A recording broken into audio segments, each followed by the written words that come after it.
complex covers about 413 acres and it's at its peak housed around 10,000 inmates, making it one of the world's largest correctional institutions. A diverse inmate population is held inside Rikers, and most prisoners are there temporarily awaiting trial, serving short sentences, or awaiting transfers to other facilities. Rikers Island is notorious for its harsh conditions, including violence between inmates and involving guards.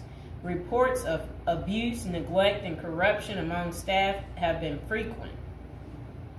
The treatment of inmates with mental health issues has been a particular concern, with critics arguing that the facility is ill-equipped to handle such cases appropriately. Likewise, the treatment of juvenile inmates is a subject of controversy. There have been calls for more appropriate handling in the facilities for young offenders. Numerous lawsuits and human rights investigations have targeted the conditions at Rikers Island, often focusing on issues like solitary confinement, the use of force by guards, and the prolonged detention of inmates awaiting trial. Now would be a good time to like the video, to subscribe.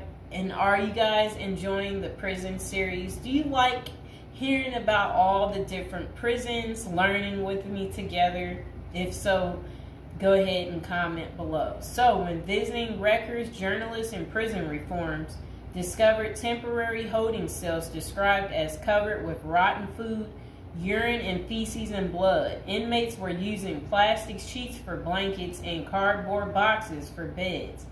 Maggots crawled over everything. Up to 26 men were crowded into a single cell where they used plastic bags as toilets. Prisoners kept in holding cells, which should be used for only 24 hours or less, often stayed there for more than a week awaiting transfer. In that time, food and medical services were not routinely provided. Now let's hear that paragraph again, just a small bit of it. So, this was what journalists had noticed when visiting Rikers Island. The prison reformers discovered temporary holding cells described as covered with rotten food, urine, feces, and blood. Inmates were using plastic sheets for blankets and cardboard boxes for beds. Maggots crawled over everything. Up to 26 men were crowded into a single cell where they used plastic bags as toilets. That does not sound good, does it, people? It's disgusting. So over the years, there have been various attempts to reform Rikers Island, focusing on improving conditions, reducing violence, and providing better mental health care. Amid mounting pressure, activists and political leaders have urged the city to close Rikers Island.